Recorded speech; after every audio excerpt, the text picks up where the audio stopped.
Studenti z Orlicko-Ústecké automobilní školy se již několik let zapisují do registru dárců kostní dřeně.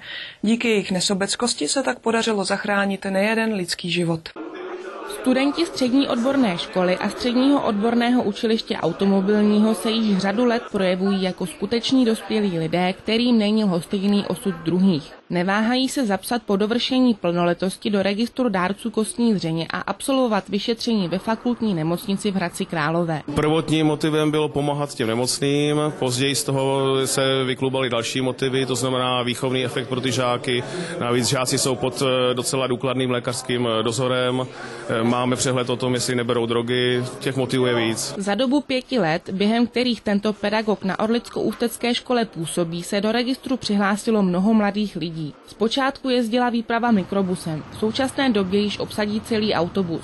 Počínání studentů je pro registr dárců velkým přínosem. My máme už za těch 16 let, co spolupracujeme s Českým národním registrem dárců kostní dřeně otypovaných asi 16 000 lidí a těch 450 studentů školy z Ústí nad Orlicí představuje podstatnou část, to se musí nechat. Aktivita pana profesora je naprosto úžasná. Zápis neabsolvují pouze studenti. Svou nesobeckost projevují i mnozí pedagogové, kteří se ovšem nenechali strhnout jen masou studentů. Chtějí pomoci těm, kteří by svůj boj se zákeřnými nemocemi mnohdy prohráli. Ne snad ani, že jako chodí někdo takhle, bylo to sám zase vlastně rozhodnutí, nedělám to proto, že třeba bych chtěl někoho dál přesvědčovat, jako říct, jako podívejte se, já jdu, běžte taky, ale prostě v tu chvíli jsem měl ten pocit, že to je dobrá věc, že tím by člověk mohl pomoct, tak proč ne? Díky informacím, které se studentům, kteří školu nejen navštěvují, ale i navštěvovali, dostali, se podařilo zachránit již 3 lidské životy. Byli už minimálně 3 žáci vybráni jako vhodní dárci a skutečně už kostní dřeň dávali.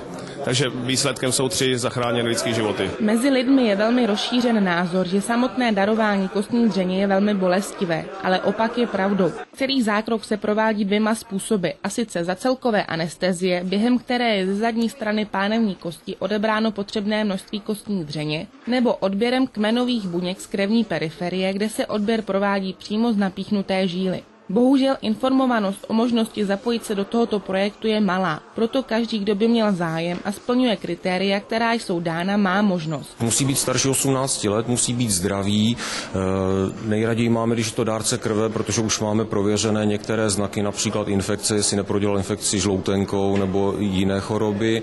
Pokud to není dárce krve, může se přihlásit na telefonní číslo, které je dostupné na internetových stránkách fakultní nemocnice. První vyšetření, které se pro zapsání musí absolvovat, je jednoduché. Sestřičky transfuzního oddělení odeberou pouze 1 zkumavku krve. Ta stačí pro následné vyšetření bílých krvinek, podle kterých se zařadí do registru. Pokud by byl dárce nejvhodnější pro transplantaci a tím mu byla poskytnuta možnost záchrany lidského života, je potřeba podstoupit další řadu vyšetření, zda je pro daného pacienta opravdu nejvhodnější. Všichni, kteří se zapsali, nám prozradili, že kdyby byli nejvhodnějšími kandidáty, neváhali by a další vyšetření by ihned podstoupili. Mají proto dobré důvody. Rozumím se to od pana učitele, ale nechci pomáhat lidem, že jo, zachránit nějaký život. Okamžitě jsem řekl, že jdu, protože tak, když to pomůže, tak proč ne, že jo.